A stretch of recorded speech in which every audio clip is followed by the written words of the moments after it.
Welcome अमर sir YouTube channel. इस पर आप सबों का स्वागत है। 20,000 वैकेंसीज के लिए एसएससी सीजीएल का नोटिफिकेशन आ चुका है। दिसंबर में टीयर 1 का एग्ज़ाम होना है और टीयर 2 उसके बाद अनाउंस्ड होगा।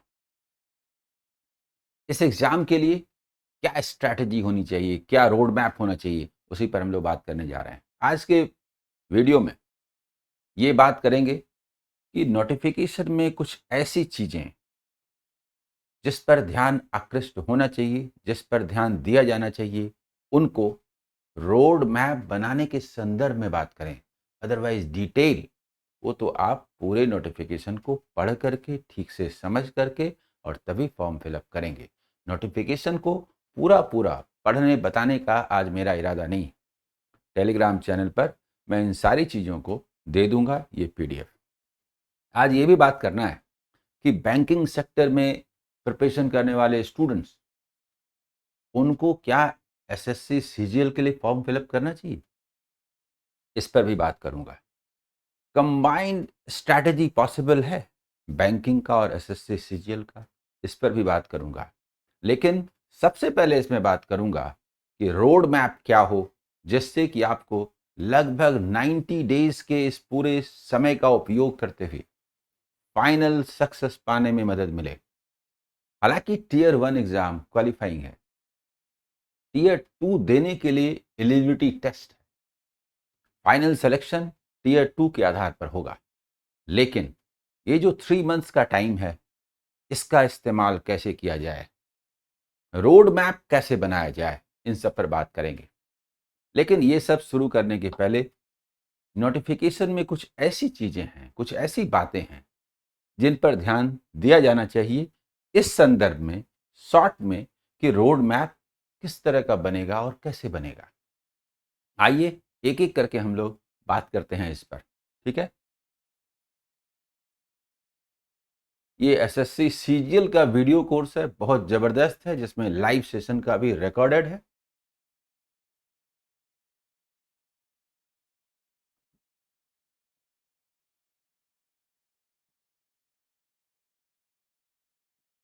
सबसे पहली बात है, ये आया है नोटिफिकेशन और दिसंबर में इसका टीयर 1 का एग्जाम होना है। तो आपके पास करीब करीब 3 मंथ्स का टाइम है लगभग। तो लगभग 90 डेज, 85-90 डेज का एक प्रोग्राम बनाने का मेरा इरादा है, जो आपको सक्सेस तक ले जाए।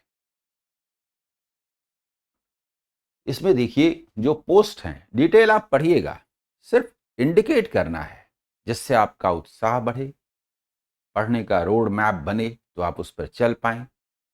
इस पर पे लेवल 8 तक का एग्जाम है, जिसमें गैजेटेड ऑफिसर्स के पोस्ट भी हैं ग्रुप बी के, और बाकी नॉन गैजेटेड पोस्ट हैं।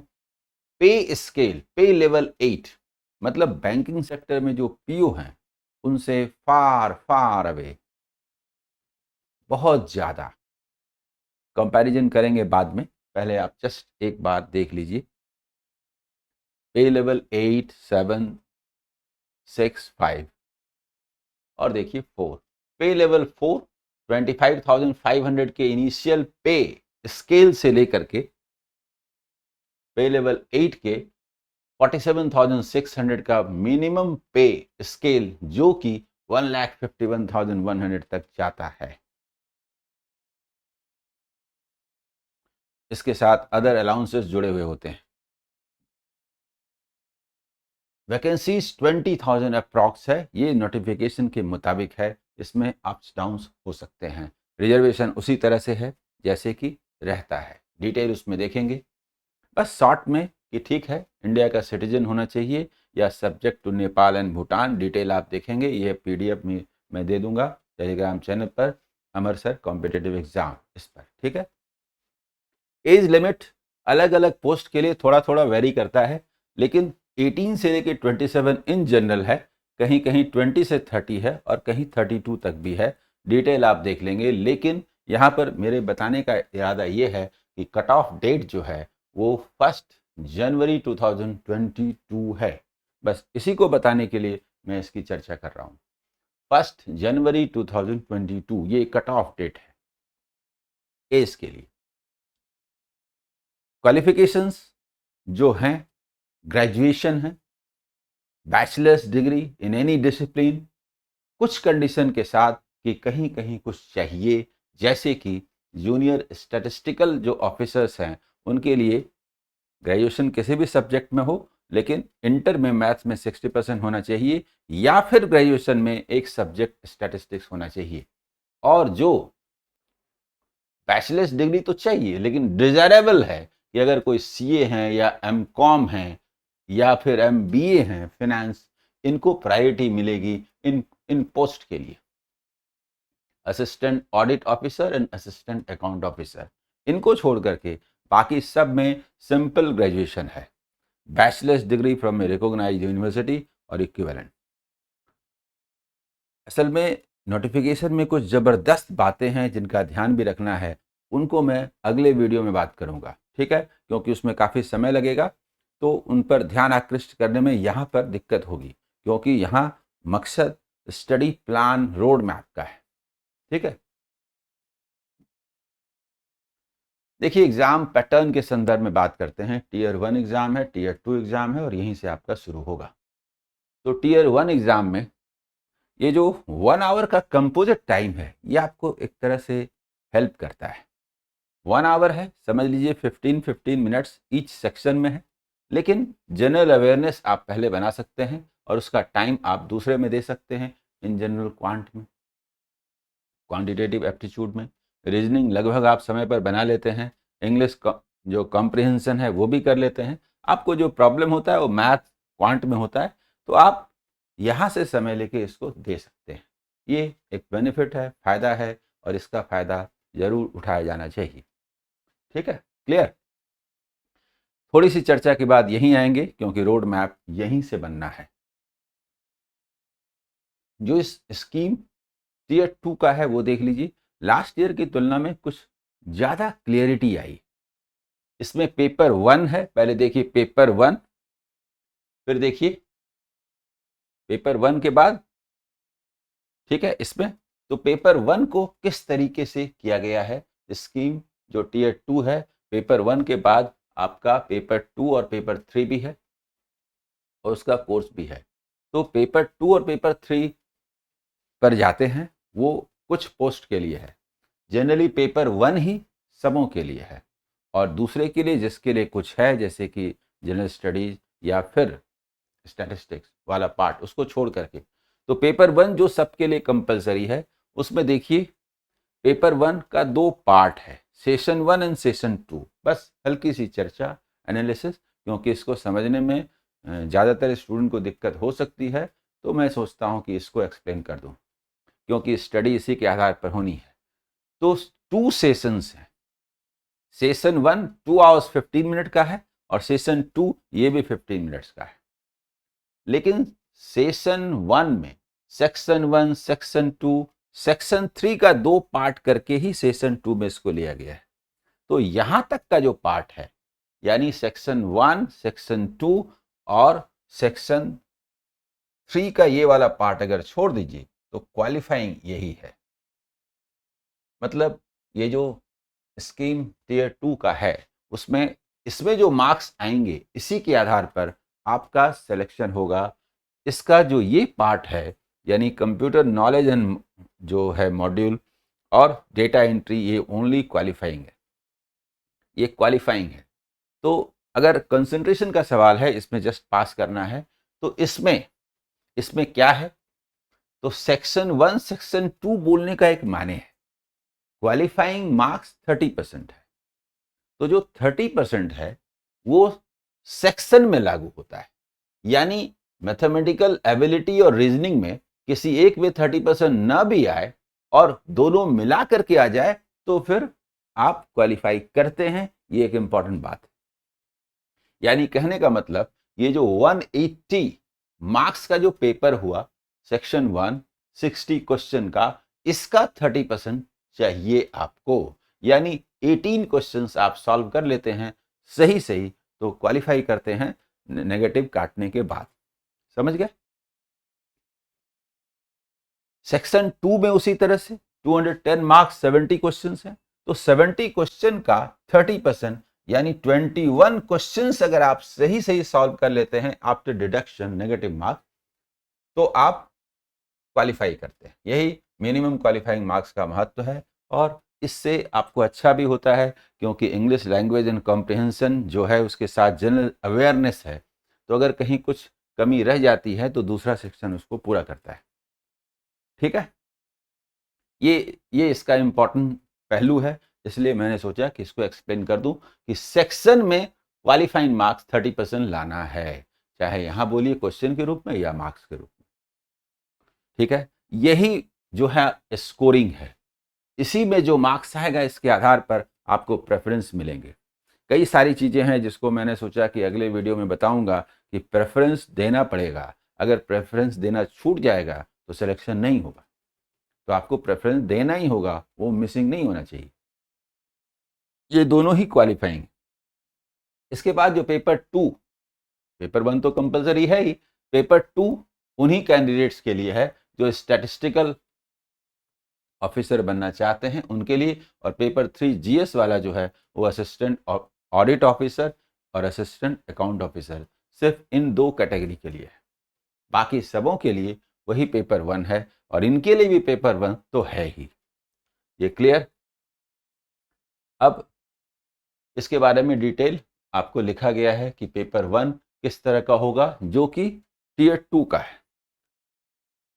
ठीक है, अब मैं चाहता हूं ये डिटेल मैं आपको दे दूंगा पीडीएफ टेलीग्राम ग्रुप पर, टेलीग्राम चैनल पर, और वहां से आप इसको पढ़ लेंगे शॉर्ट में चीजों को जो उभारा गया है उसके ख्याल से।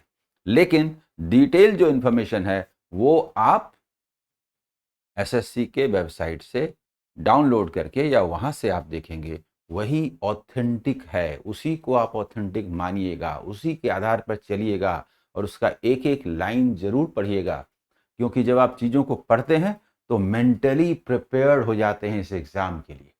आपके ऊपर एग्ज़ाम का जो एक तरह से समझ लीजिए कि उसके अंदर घुस जाते हैं, आपको पढ़ने में मन लगने लगता है। ठीक है, तो वहां से आप फैसला करेंगे। आइए, जो रोड मैप बनना है वो यहां से बनना है। सबसे पहली बात है कि लगभग 90 डेज का टाइम है आपके पास। रोड मैप के बाद हम लोग बात करेंगे कि जो बैंकिंग सेक्टर के स्टूडेंट्स हैं वो कर सकते हैं कि नहीं, करना चाहिए कि नहीं, इस पर बात करूंगा इसके बाद। ठीक है, रोड मैप के बाद। जब बैंकिंग के प्रिपरेशन की बात उठती है, थोड़ा कंपेयर कर रहा हूं क्योंकि आप उससे परिचित हैं ही, और तुलना करने पर आपको ज़्यादा मदद मिलेगी। तो वहां पर मैं कहता हूं कि प्री और मेन एक साथ लेकर के चलिए, क्योंकि प्री और मेन के बीच में 2 रीजन है। प्री और मेन के बीच में बैंकिंग में, बैंक पीओ में, चाहे एसबीआई पीओ हो या आईबीपीएस पीओ हो, बहुत कम टाइम होता है, और दोनों का जो स्वरूप है, नेचर अलग अलग होता है। प्री और मेन का नेचर अलग अलग होता है। तो अगर कोई सिर्फ प्री पढ़े तो प्री पास करके भी क्या होगा, मेन हो नहीं पाएगा। लेकिन यहां पर यह बात नहीं है, ये सबसे इंपॉर्टेंट बात है रोड मैप के संदर्भ में। टीयर 1 के बाद आपको अच्छा खासा टाइम मिलता है टीयर 2 के लिए। मान लीजिए कि लगभग 2 महीने का समय मिला टीयर 1 के बाद, या 3 महीने का समय मिला, वो तो बाद में डेट डिक्लेयर होगा। हम लोग मिनिमम ही लेते हैं, 2 मंथ्स का टाइम मिला, तो 3 + 2 5 मंथ्स मिल गया ना आपको पढ़ने के लिए। लेकिन इसमें थोड़ा बारीकी से बात करेंगे, सूक्ष्मता से बात करेंगे। ये नाजुक मामला है, इस पर बहुत ध्यान देने की जरूरत है। टीयर 1 और टीयर 2 में डिफरेंस क्या है, मैंने कोर्स सिलेबस इसमें दिए भी हैं, ये आपको मिल जाएगा टेलीग्राम चैनल पर, और आप ऑफिशियल वेबसाइट पर भी देखेंगे। दोनों में कुछ खास अंतर नहीं है, डेप्थ का डिफरेंस है। टीयर 2 में डेप्थ है टीयर 1 की तुलना में। तो क्या करें, तो सुनिए।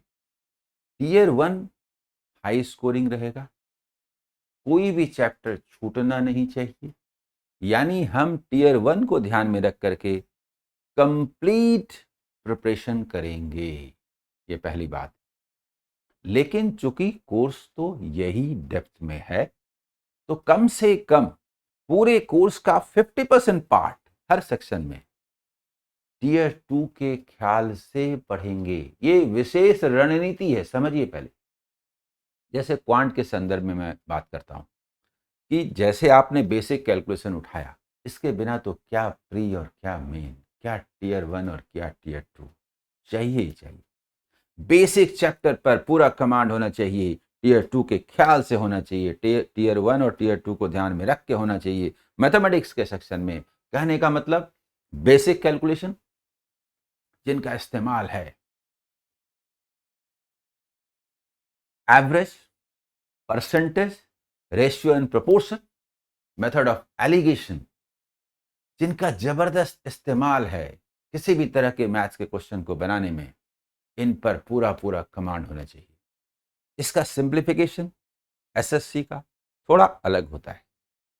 जब मैंने कहा कि 50% से ज्यादा कोर्स को हर सेक्शन में टीयर 2 के ख्याल से कंप्लीट कर लेना है। देखिए क्या है, आप ये भी बोल सकते हैं कि टीयर 2 के ख्याल से पूरा पढ़ लीजिए, नहीं होगा, 90 डेज सफिशिएंट नहीं है। और तब क्या होगा, कुछ चैप्टर छूट जाएंगे, और टीयर 1 में चैप्टर का छूटना आत्मघाती है। टीयर 1 के ख्याल से कोई भी चैप्टर छूटना नहीं चाहिए। क्वेश्चन थोड़े आसान होते हैं, लेकिन हर चैप्टर को पढ़ना जरूरी है, और 50% चैप्टर को टीयर 2 के ख्याल से पढ़ना है। ये मास्टर स्ट्रोक है, ये आप समझ लीजिए। आपके बर्डन को, आपकी परेशानी को एकदम घटा देगा। और उसके बाद पढ़ा हुआ तो है ही, बाकी 50% को मेंस के ख्याल से, टीयर 2 के ख्याल से जब आप पढ़ेंगे तो आपको बड़ा अच्छा फील होगा। तो किसको डेप्थ में पढ़ना है, इस पर भी मैं बात करता हूं। किसके लिए टीयर 1 और टीयर 2 को एक साथ लेकर के बात करना है, वो मैं बात करता हूं। अभी मैंने क्वांट के संदर्भ में ये कहा कि बेसिक चैप्टर के रूप में हमने लिया उन चैप्टर्स को जिसका कि मैंने नाम लिया, यानी basic calculation, average, percentage, ratio and proportion, method of alligation, एक तरह से सिंप्लीफिकेशन। इसको मैं उन चैप्टर से अलग रखता हूं, मैथमेटिकल स्किल डेवलप करने के लिए की जरूरत है। और अब उन चैप्टर्स को जिसको कि टीयर 1 टीयर 2 को ध्यान में रख करके कंप्लीट स्टडी करनी है मैथमेटिक्स सेक्शन में, वो मैं बात करता हूं। नंबर सिस्टम एंड सिंप्लीफिकेशन, इसको डेप्थ में पढ़िए। एलजेब्रा का एक पार्ट जो एडवांस मैथ का पार्ट है, उसको मतलब एडवांस मैथ का एक सेक्शन एलजेब्रा, ज्योमेट्री और ट्रिग्नोमेट्री, इसमें एलजेब्रा और geometry and trigonometry, geometry trigonometry को एक कैटेगरी में रखता हूं और एलजेब्रा को दूसरे कैटेगरी में रखता हूं। इसके साथ मेंसुरेशन थोड़ा अलग तरीके से पढ़ना है, तो मेंसुरेशन को एलजेब्रा के साथ जोड़ देता हूं। कहने का मतलब एलजेब्रा एंड मेंसुरेशन ये पहला सेक्शन, और ज्योमेट्री एंड ट्रिग्नोमेट्री ये दूसरा सेक्शन। इन दो सेक्शन में से स्टूडेंट्स अपने मुताबिक जिसको जो अच्छा लगे एक सेक्शन को टीयर 2 के ख्याल से अभी तैयार कर ले, टीयर 1 के पहले, और दूसरे सेक्शन को डेप्थ में टीयर 2 के ख्याल से टीयर 1 के एग्जाम के बाद तैयार करें। ये एक जबरदस्त स्ट्रैटेजी होगी, लेकिन टीयर 1 के ख्याल से किसी को भी नहीं छोड़ना है। डेटा इंटरप्रिटेशन का क्वेश्चन आता है, बड़ा अच्छा क्वेश्चन होता है। मैं जब बैंकिंग सेक्टर के लिए पढ़ाता हूं तो उसमें रेट कंपैरिजन, डेटा को देखने का नजरिया, ये वाला जो पार्ट है एग्जैक्टली यही चाहिए एसएससी सीजीएल के डीआई में, डेटा इंटरप्रिटेशन। ये आपको दूसरों से आगे ले जाएगा, दूसरों से कम समय में एक्यूरेसी के साथ आप सॉल्व कर पाएंगे। ये एक दूसरा जबरदस्त स्टेप है। Time and distance, train, boat and stream, time and work and pipes and system, ऐसे चैप्टर्स हैं जो बैंक की तरह ही एसएससी सीजीएल में उतना ही इंपॉर्टेंस रखते हैं। टीयर 1 और टीयर 2 के ख्याल से इसका प्रिपरेशन कर लीजिए। 50% कोर्स का प्रिपरेशन जब आप टीयर 2 के ख्याल से कर लेते हैं तो ये और एक तरह से मदद करता है। टियर 1 में क्वेश्चन चाहे कितने भी आसान हो, 25 में 25 बनाना आसान नहीं होता। उसमें 4-5 क्वेश्चन ऐसे होंगे जो थोड़े डेप्थ के होंगे, और जब आप टियर 2 के ख्याल से पढ़े रहेंगे तो वैसे क्वेश्चन को 5 में से कम 3 जरूर बना लेंगे, और ये आपको पास कराएगा डेफिनेटली। ये रिजल्ट देगा, रिजल्ट। समझ गए? मैं बात करता हूं जनरल इंटेलिजेंस एंड रीजनिंग। ये वैरायटी है, बैंकिंग की तुलना में ज्यादा वैरायटी है। मुझे लगता है डबल वैरायटी है। वैरायटी ऑफ टाइप्स क्वेश्चंस रहते हैं। दरअसल एडमिनिस्ट्रेशन में काम करना है, प्रशासन में काम करना है, सीबीआई में काम करना है, एनआईए में जाना है, वो सब ऐसी ऐसे जगह हैं जहां पर आपका जो इंटेलिजेंस है उस लेवल का होना चाहिए, और इसीलिए एग्जाम का जो पैटर्न है वैसा ही है। रीजनिंग आप पढ़ते हैं, देखिए रीजनिंग वर्ड सिर्फ नहीं है, ध्यान दीजिए, जनरल इंटेलिजेंस एंड रीजनिंग, ऐसा बैंकिंग में नहीं लिखा हुआ होता, ओनली रीजनिंग लिखा हुआ आता है। आपको केस स्टडी करना है, क्रिमिनल्स को पकड़ने हैं, देश विरोधी ताकतों को बेनकाब करना है। इसके लिए रीजनिंग ही नहीं, जनरल इंटेलिजेंस होना चाहिए उस लेवल का। इसीलिए एसएससी के एग्जाम पैटर्न में इस पर जोर दिया जाता है। तो मैं ये क्यों कह रहा हूं? क्योंकि जिस स्टूडेंट के पास ये एबिलिटी है तो है, उसको किसी से सीखने की जरूरत नहीं है तो है, निखारने की जरूरत है। और निखारने के लिए ही टीचर का रोल होता है, बुक्स का रोल होता है। प्रीवियस ईयर्स क्वेश्चन से बड़ा कोई दोस्त नहीं। एसएससी के लिए ये बात ज्यादा सही है बैंकिंग सेक्टर की तुलना में, और रीजनिंग के लिए स्पेशली। रीजनिंग में तो कोई मदद न भी करे ना, और प्रीवियस ईयर्स के क्वेश्चंस आप उठाइए सॉल्व करने के लिए और बुक का सहारा ले लीजिए, तो आप अकेले अपने दम पर पास कर सकते हैं, बिना किसी के हेल्प के। गांव में रहने वाला स्टूडेंट, जहां कोई कोचिंग इंस्टीट्यूट नहीं है, कोई मदद करने वाला नहीं है, अपने बल पर पास कर सकता है। और ये सबसे बड़ी बात है जो सरकार चाहती है। सरकार चाहती है, उसने तो ये लिखा भी है, आप देखिए, उसने ये लिखा भी है इस नोटिफिकेशन में। आप एक बात गौर कीजिएगा, हाँ, यहीं पर लिखा हुआ था, चलिए ठीक है, कि जो विमेन है उनको प्रोत्साहित किया जाना चाहिए ताकि जेंडर इम्बैलेंसेस समाप्त हो पाए।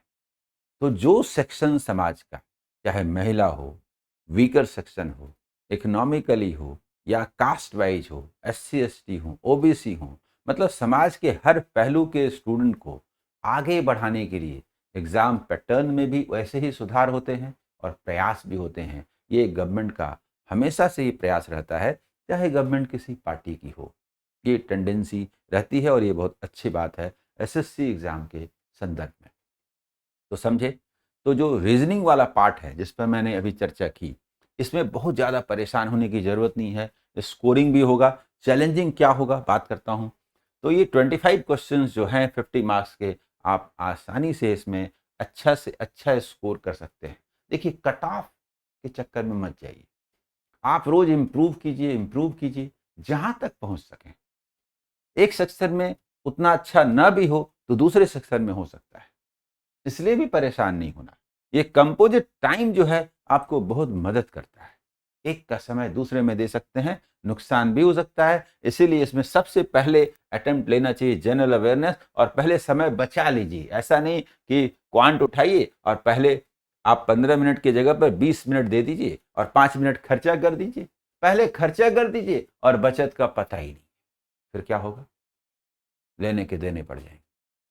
पहले टाइम सेव कीजिए, फिर खर्च कीजिए। यानी पहला अटेम्प्ट आपका जनरल अवेयरनेस पर होना चाहिए, जिसको 15 मिनट्स के बजाय 9 या 10 मिनट्स में आप सॉल्व करेंगे। 5 to 6 मिनट्स इससे सेव करेंगे, और उस सेविंग को अभी खर्चा नहीं करेंगे, इसके बाद आप अटेम्प्ट लेंगे जनरल इंटेलिजेंस एंड रीजनिंग, वहां पर उस सेविंग को खर्च ना करना पड़े ये कोशिश करनी है और 15 मिनट्स में बनाने का प्रयास करना है। कोई क्वेश्चन अगर ज़्यादा टफ लगता है आपको तो स्किप, 1 या 2 क्वेश्चन स्किप कर सकते हैं, लेकिन उस सेव किए हुए टाइम को खर्च मत कीजिएगा यहाँ पर रीजनिंग में, उसको बचा के रखिए। 15 मिनट्स, 16 मिनट्स, अधिक से अधिक 17 मिनट्स, 1-2 मिनट ले सकते हैं सेविंग का, और बाकी सारा 5 मिनट्स जो बाकी बचेगा उसको क्वांट में दीजिए। 15 + 5 20 मिनट्स में आप बनाइएगा, आपका सिलेक्शन कोई रोक नहीं सकता, गारंटेड है। ये समझ गए? इंग्लिश कॉम्प्रिहेंशन ये एक ऐसा पार्ट है, ये एक ऐसा पार्ट है जिसमें एसएससी बैंक से सचमुच अलग है।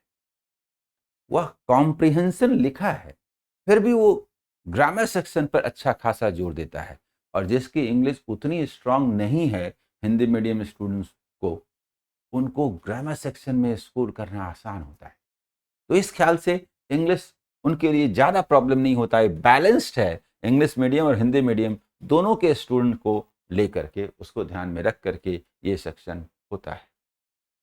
ये जो 100 क्वेश्चंस हैं 200 मार्क्स के हैं, 1 आवर में इन जनरल, जो सब्सक्राइब का मामला है उसमें 20 मिनट ज़्यादा मिलता है, तो ये आप आसानी से पास कर सकते हैं। तो ये टियर 1 का मामला हुआ। लेकिन टियर 2 का 50% पार्ट मैंने कहा था कि आप पहले कर लीजिए, यानी जनरल अवेयरनेस तो रोज सीखने वाली बात है। इसके कोर्स पर मैं आता हूं अभी, कोर्स पर, इसलिए रोज आप टियर 2 को ध्यान में रख के करके पढ़ेंगे। आपको टाइम देख के तो नहीं पढ़ना है, लेकिन एक एवरेज अगर पूरे वीक का हम काउंट कर लें तो पूरे वीक में पर डे 8 to 10 आवर्स का स्टडी जरूरी है सक्सेस के लिए इस कॉम्पिटिटिव फेज में। टाइम बार बार कह रहा हूं, मैंने नहीं रखता, किसी दिन 4-5 घंटे ही पढ़ पाए, लेकिन पूरे वीक का एवरेज 8 to 10 आवर्स जरूरी है, 8 to 10 आवर्स। और सारे सब्जेक्ट को रोज नहीं पढ़ना है। इसमें से देखिए जनरल अवेयरनेस रूटीन का हिस्सा है, इसको मैं मानता ही नहीं हूं। इसका करंट अफेयर्स वाला पार्ट, ठीक है, करंट अफेयर्स वाला जो पार्ट है, इसको मैं मानता ही नहीं हूं कि ये कोई सब्जेक्ट है। वो रोज करंट अफेयर्स पढ़ेंगे, समझ लीजिए बिना पढ़े हो गया ऐसा। लेकिन जनरल अवेयरनेस में और भी चीजें हैं, उनको पढ़ने की जरूरत है। बताता हूं क्या है। जनरल अवेयरनेस वाले फोबिया से बचने का भी सवाल है। इंग्लिश में ग्रामर सेक्शन और वर्ड का स्टॉक बढ़ाना, सिनोनिम्स एंटोनिम्स को का स्टॉक बढ़ाना, ये रोज की प्रक्रिया का हिस्सा है।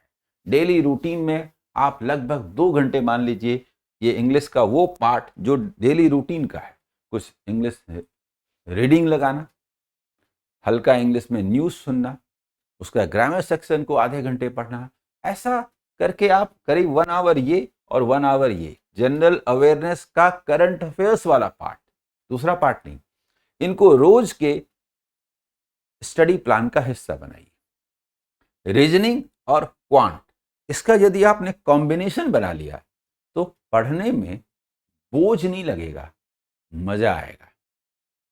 आप क्वांट पढ़ेंगे और बीच में रीजनिंग पढ़ेंगे तो आपको अच्छा लगेगा। तो रोज ही रीजनिंग और क्वांट को लेके चलना चाहिए, ऐसा टारगेट होना चाहिए। कुछ भी फिक्स नहीं है, जो अच्छा लगे वो करना है। अगर मन किया मैथ से आज दिन भर पढ़ना है तो पढ़िए, रीजनिंग ही पढ़ना है तो पढ़िए, लेकिन फिर भी इन जनरल हर दिन का जो प्रोग्राम होगा उसमें इन दोनों को साथ लेकर के चलना है। जो बेस्ट प्लान है उसकी मैं चर्चा कर रहा हूं, ठीक है। अब टॉपिक वाइज थोड़ी चर्चा करते हैं, इसके जो कोर्सेस हैं उनके संदर्भ में, ठीक है। देखिए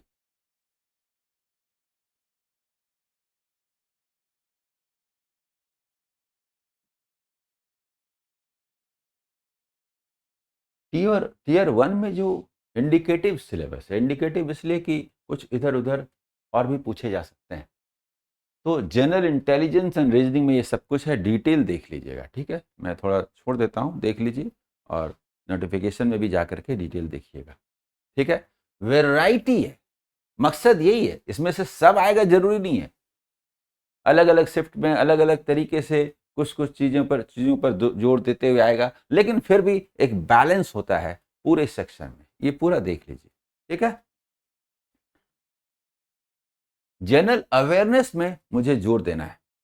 देखिए क्या है कि this section, this component will be aimed at testing the candidates general awareness of the environment. हमारे आसपास जो घटनाएं घट रही हैं और जो एक एजुकेटेड व्यक्ति से एक्सपेक्टेड है, वैसे क्वेश्चंस, उन क्वेश्चंस में क्या शामिल किया जाता है around him and its application to society. Questions will also be designed to test knowledge of current events. ये हुआ मतलब ये ऊपर वाला जो पार्ट है थोड़ा जीके टाइप का हुआ, सामान्य ज्ञान plus current affairs, day to day की घटनाएं, दोनों को अलग करके दिखाया गया, प्लस आपका हेरिटेज और दूसरे सब्जेक्ट के संदर्भ में जो कि एक एडुकेटेड पर्सन से एक्सपेक्ट किया जाता है। देखिए, and such matters of everyday observation and experience in their scientific aspect as may be expected of any educated person. लेकिन थोड़ा ध्यान दीजिए, the test will also include, अब इसको लेकर के कंफ्यूजन क्रिएट होता है कि आईएएस वाला जनरल स्टडीज पढ़ना है। नहीं जी, आईएएस वाला जनरल स्टडीज नहीं पढ़ना है। जीके के ख्याल से कुछ चीजें जो ऊपर आ जाती हैं उनको अगर हम छोड़ दें तो India and it's neighbouring country, जो भी एग्रीमेंट हुए पाकिस्तान के साथ, बांग्लादेश बना, श्रीलंका के साथ रिलेशनशिप है, नेपाल के साथ रिलेशनशिप है, सबों के साथ जो इंपॉर्टेंट बातें उनको जानना जरूरी है। वो है, क्यों जानना जरूरी है? एसएससी के ऑफिसर बनेंगे तो आपको नेबरिंग कंट्री से पाला पड़ेगा कि नहीं, उसके बारे में जानना चाहिए कि नहीं, कैसी ट्रीटी है, कैसा रिलेशन है, कैसे डील कर पाइएगा। तो एकदम प्रैक्टिकल है, जबरदस्ती का नहीं है। यूपीएससी का जनरल स्टडीज अलग है, एसएससी का जनरल स्टडीज अलग है, डोंट कंफ्यूज। अब देखिए क्या है, नेबरिंग कंट्री के साथ रिलेशनशिप, स्पेशली इंडिया का हिस्ट्री एंड कल्चर, और जो पड़ोसी देश हैं नेबरिंग कंट्री, उनके साथ history and culture, similarity, differences, etc, जो रिलेशंस बायलैटरल डेवलप हुए हैं उनका भी एक तरह से इंपॉर्टेंट इतिहास, संस्कृति के संदर्भ में। क्योंकि हम पाकिस्तान किसको बोलते हैं? इंडिया का पार्ट ही तो था। नेपाल भी एक हद तक पार्ट रहा, ठीक है, पूरी तरह ना रहा, ज्यादा दिन ना रहा, अलग बात है, अंग्रेजों के समय। श्रीलंका तक विस्तार हुआ, बांग्लादेश भी पार्ट था। तो इसको भारतीय उपमहाद्वीप, इंडियन सब कॉन्टिनेंट, इस संदर्भ में बात की जा रही है कोर्स। तो हिस्ट्री एंड कल्चर, ज्योग्राफी आप समझ रहे हैं कि ज्योग्राफी ही नहीं जानिएगा तो फिर कैसे रिलेशन जानिएगा, कैसे इतिहास जानिएगा, कैसे सांस्कृतिक विरासत कहां से समझ में आएगी? तो ज्योग्राफी इसीलिए जीएस बोल करके कंफ्यूज नहीं होना है। उसके बाद economical scene and general policy and scientific research, यानी एग्रीकल्चर नहीं पढ़ना है, यानी फिजिक्स केमिस्ट्री नहीं पढ़ना है, बायोलॉजी नहीं पढ़ना है, जो यूपीएससी के कोर्स में पढ़ना रहता है। इकोनॉमिकल सीन है, वो है, लेकिन इकोनॉमिक्स नहीं पढ़ना है, समझ गए? इकोनॉमिकल, तो ये एक्सपेक्टेड है, इसको लेकर के डरना नहीं है। ये मैं क्यों एक्सप्लेन कर रहा हूं कि अगर बैंकिंग एस्पिरेंट प्रिपरेशन कर रहे हैं तो जीएस सोच करके डर न जाएं, ये इसी को ध्यान में रख करके बात कर रहा हूं, ठीक है। क्वांटिटेटिव एप्टीट्यूड जो है उसमें आप देखेंगे चैप्टर का नाम सेम है, लेकिन फिर भी बैंकिंग वाले से तुलना करने पर थोड़े डिफरेंसेस आते हैं, उनको मैं रेखांकित करता हूं, बताता हूं आपको, ठीक है। The questions will be design to test the ability of appropriate use of numbers and number sense of candidate। तो ये नंबर और नंबर सेंस बैंकिंग सेक्टर से अलग होता है, कंप्लीट नंबर सिस्टम पढ़ना है, जैसे कैट में और एमबीए में आता है उस टाइप का, उतने डेप्थ में नहीं, लेकिन टीयर 2 में फिर भी डेप्थ होता है, वो नंबर सिस्टम, समझ गए? The scope of the test will be, देखिए ये मैट्रिक लेवल का कहा जाता है। बाकी सारे सब्जेक्ट्स में आप देखिएगा ग्रेजुएशन लेवल है, इंग्लिश इंटर लेवल है, लेकिन जो क्वांट है वो मैट्रिक लेवल है, ये लिखा हुआ है उसमें। देखिए, computation of whole numbers, decimals, fractions and relationship between numbers, ये सब अलग ही तरह का है। इसका सिंप्लीफिकेशन भी बैंकिंग सेक्टर से थोड़ा अलग होता है, थोड़ा अलजेब्रा को लिए हुए होता है। परसेंटेज, इसमें कोई अंतर नहीं है। जो बैंकिंग का परसेंटेज है वही इसका भी परसेंटेज है, एकदम कोई अंतर नहीं है। रेशियो एंड प्रोपोर्शन एकदम सेम है। स्क्वायर रूट्स, तो स्क्वायर रूट्स में थोड़ा अंतर है, थोड़ा अलग स्वरूप का, अलग नेचर के क्वेश्चन एसएससी सीजीएल में आते हैं बैंकिंग की तुलना में। ठीक है, स्क्वायर रूट नहीं लिखा हुआ है, क्यूब रूट भी शामिल है इसमें, इसलिए देखिए टेंटेटिव उसमें पहले ही लिखा हुआ था, टेंटेटिव कोर्स, ठीक है, इंडिकेटिव कोर्स, तो क्यूब रूट भी शामिल है, स्क्वायर भी शामिल है, क्यूब भी शामिल है। एवरेज, इंटरेस्ट, इंटरेस्ट मतलब सिंपल एंड कंपाउंड, कोई डिफरेंस नहीं है। बैंकिंग का एवरेज, एसएससी का एवरेज एक ही है। इंटरेस्ट सिंपल या कंपाउंड दोनों का एक ही है। प्रॉफिट एंड लॉस में कोई अंतर नहीं है, डिस्काउंट में कोई अंतर नहीं है, पार्टनरशिप बिजनेस वही है, मिक्सचर एंड एलिगेशन वही है, time and distance, time and work वही है, यहां तक कोई अंतर नहीं। जो बैंकिंग का है वही एसएससी का। हाँ, basic algebraic identities of school algebra and elementary sorts, तो basic algebraic identities of school algebra ये बैंकिंग में नहीं है, एसएससी में है, सीजीएल में खास करके और सीएचएसएस सब में, लेकिन नहीं है किसको बोलते हैं। एसएससी ने तो अपना कोर्स दे दिया, बैंक ने तो कोर्स देना ही छोड़ दिया, मैंने खुली आजादी है। नहीं है कैसे? उसका जो मेन एग्जाम होता है एसबीआई पीओ का, आईबीपीएस पीओ का, इवन क्लर्क का मेन एग्जाम, इसमें अलजेब्रा के 2 क्वेश्चन पक्का रहते हैं, और जिसने एसएससी का प्रिपरेशन किया है उसके लिए ये 2 क्वेश्चन बैंकिंग सेक्टर में पास करने के ख्याल से बहुत बहुत महत्वपूर्ण भूमिका अदा करते हैं। लेकिन एलिमेंट्री सर्ट्स जो बोलते हैं, सर्ट्स तो है, बैंकिंग में लिखा हुआ तो कहीं कुछ नहीं है, लेकिन आप जब क्वाड्रेटिक इक्वेशन सॉल्व करते हैं तो उसमें सर्ट आता है, उसका इस्तेमाल होता है, लेकिन एसएससी में स्पेशली होता है, 1 या 2 क्वेश्चन भी हो सकते हैं सर्ट्स, उसका इस्तेमाल। Graphs of linear equations, graphs of linear equations नहीं है बैंकिंग सेक्टर में, इसी में है, लेकिन नहीं है किसको बोलते हैं? डेटा इंटरप्रिटेशन क्या है? डेटा इंटरप्रिटेशन क्या है? एक पार्ट तो उसका है ये ग्राफ्स ऑफ लीनियर इक्वेशन। हाँ, triangle and its various kinds of centers, consequence and similarity of triangles, even circle and its chords, tangents, angles subtended by chords of a circle, common tangents to 2 or more circles। यहां तक रुक जाइए, यहां तक जब हम रुकेंगे, यहां तक तो आप जरा गौर कीजिए, हम लोग नाम ले रहे थे यहां से ये वाला पोर्शन नाम ले रहे थे, तो इस पोर्शन में 2 पार्ट है। 2 पार्ट्स क्या है? देखिए, triangle and various kinds of centres, congruence and similarity of triangles, even circle, यहां तक ये आपको बैंकिंग के मेन एग्जाम में आता है, ये उसका पार्ट है।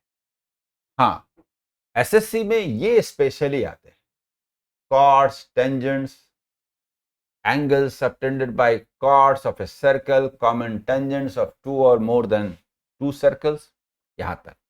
लेकिन ट्रायंगल, क्वाड्रिलेटरल्स और कुछ हद तक रेगुलर पॉलीगन्स, ये बैंकिंग के क्वेश्चन में भी रहते हैं, मेन में खास करके रहते हैं, कभी कभी प्री में भी, डेटा सफिशिएंसी तक में क्वेश्चन होता है, क्वांटिटी 1, क्वांटिटी 2 में क्वेश्चन होते हैं।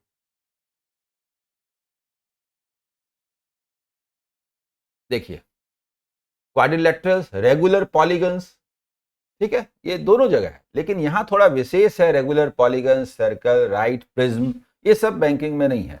राइट सर्कुलर कोन है, थोड़ा सा राइट सर्कुलर सिलेंडर है, स्फेयर हेमिस्फेयर है, दोनों जगह है, रेक्टेंगुलर पैरेललोपाइड नहीं, ये सिर्फ एसएससी में है। Regular right pyramid with triangular और स्क्वायर बेस, ये सिर्फ एसएससी में है। Trigonometrical ratio, degree and radian measures, यहां तक ये बैंकिंग में भी है। लेकिन स्टैंडर्ड आइडेंटिटीज, कॉम्प्लीमेंट्री एंगल्स तो वहां भी है। हाइट्स एंड डिस्टेंसेस ये सिर्फ यहां है। हिस्टोग्राम सिर्फ यहां है। फ्रीक्वेंसी पॉलीगन यहां है। लेकिन बार डायग्राम, पाई चार्ट, कुछ हद तक हिस्टोग्राम ये बैंकिंग में भी है। ये मैंने कंप्लीट कंपैरिजन कर दिया क्वांट सेक्शन का बैंकिंग के साथ, जो एसएससी सीजीएल का कोर्स है उसका। तो आप सोच सकते हैं इसमें अंतर। इंग्लिश कॉम्प्रिहेंशन बोलने से ही बैंकिंग सेक्टर का बोध होता है, लेकिन इसमें ग्रामर भी है। Candidates ability to understand correct English, his basic comprehension and writing ability, ये बैंकिंग वाले भी लिखते हैं, लेकिन वहां ग्रामर कम होता है। सिनोनिम्स, एंटोनिम्स अलग से ना होकर के क्वेश्चन के संदर्भ में रहते हैं, यहां तो अलग से भी पूछा जाता है। इसमें देखिए लिखा हुआ है questions in part A, B and D, मतलब मैथ्स को छोड़ करके, क्वांट को छोड़ करके, will be of level with essential qualification यानी ग्रेजुएशन। लेकिन क्वेश्चंस इन पार्ट सी मतलब quantitative aptitude will be of 10th standard level. बोलिए, ये समझ में आया? क्लियर? तो ये इसका पूरा पहलू था। अब मैं ये कह रहा हूं कि रोज 8 to 10 hours average in a week per day पढ़ते हुए उस स्टडी प्लान के साथ जो मैंने बात किया है, आप एसएससी के एग्जाम को पास कर सकते हैं। और जो टीयर 1 का 3 मंथ्स है और टीयर 2 का मिनिमम 2 मंथ्स मान लेते हैं, तो 5 मंथ्स का एक पीरियड बना करके आप इस पहले अटेम्प्ट में इस एग्जाम को पास कर सकते हैं। लेकिन स्पेशली मैथ का सेक्शन जहां तक है, उसको सॉल्व करने का तरीका जो मेरा है वो आपका होना चाहिए, जिसमें कंसेप्ट है, फॉर्मूला बेस्ड नहीं है, लेकिन ट्रिक्स जो हैं, अप्रोच जो हैं, वो ऑब्जेक्टिव ऑनलाइन एग्जाम को सॉल्व करने वाले होनी चाहिए, जैसा मैं बताता हूं। आइए अब मैं बात करूंगा, ये डिटेल मैं दे दूंगा।